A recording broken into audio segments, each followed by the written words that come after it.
இன்னைக்கு என்ன ஓமம் சொல்லி தர போறீங்க? இன்னைக்கு நான் என்ன பண்ணுவோமோ சொல்லி தர போறேன்னா, புதிய வஸ்திரம் பழைய வஸ்திரம், புதிய திராட்சரசம் பழைய துருத்தி. இது இன்னும் வாசிக்கிறோம். இத மத்தேயு 9ஆம் அதிகாரம் 14 இருந்து 17 வரைக்கும் வாசிக்கலாம். மார்க் 2ஆம் அதிகாரம் 18 இருந்து 22 வரைக்கும் வாசிக்கலாம். லூக்கா 5ஆம் அதிகாரம் 33 இருந்து 39 வரைக்கும் வாசிக்கலாம். இது யாருக்கிட்ட சொன்னாரு? இத யாருக்கிட்ட சொன்னார்னா, மத்தேயு புத்தகத்தின்படி இத யோவானுடைய சீஷர்கிட்ட சொல்றாரு. மார்க் லூக்கா படி இத இயேசு கிட்ட கேள்வி கேட்ட ஒரு சிலர்கிட்ட இயேசு சொன்னதா இருக்குது. எப்ப சொன்னாரு? எப்ப சொன்னார்னா, மத்தேயுடைய வீட்டுல ஏசப்பா சாப்பிட உட்கார்ந்து இருக்கும் போது இந்த உண்மையை சொன்னாரு.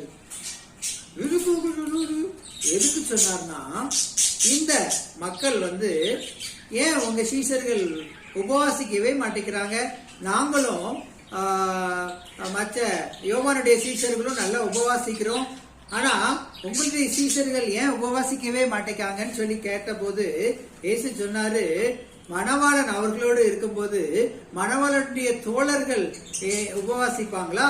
நல்லா சாப்பிடத்தான் செய்வாங்க. மணவாளன் தங்களை விட்டு எடுபடும் நாள் வரும், அப்பொழுது உபவாசிப்பார்கள் அப்படின்னு சொல்றாரு. உபவாசம் எக்க தேவையோ தப்பு பண்ணுவாரு. அதுதானே உபவாசம் ஒரு கஸ்டமரியா சடங்காச்சாரமா செய்யறது கிடையாது.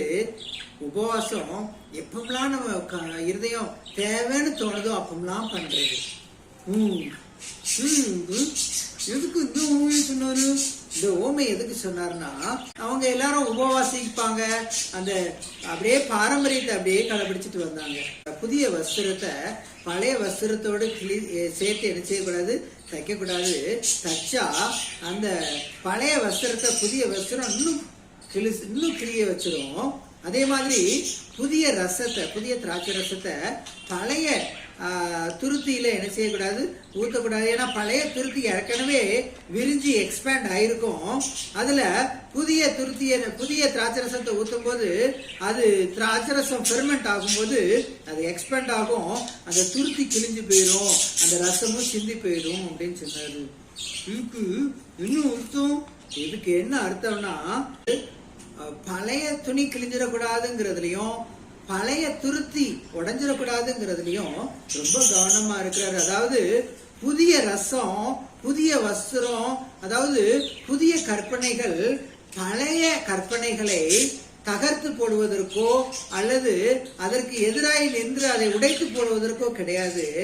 ஆனால் அந்த பழைய கற்பனைகளையும் உடையாம புதிய கற்பனைகளை நான் கொண்டு வருகிறேன் அப்படிங்கிறதுக்கு உதாரணமா தான் இந்த ஓமையை ஆண்டவர் இயேசு கிறிஸ்து சொன்னாரு. நீ என்ன கத்துக்கிட்ட இந்த ஓமையில இருந்து? நானும் உபவாசிக்க இருக்கிறது எப்பெல்லாம் தேவை வருதோ அப்பெல்லாம் உபவாசிக்கணும் அப்படின்னு கத்துக்கிட்டேன். Nice, thank you.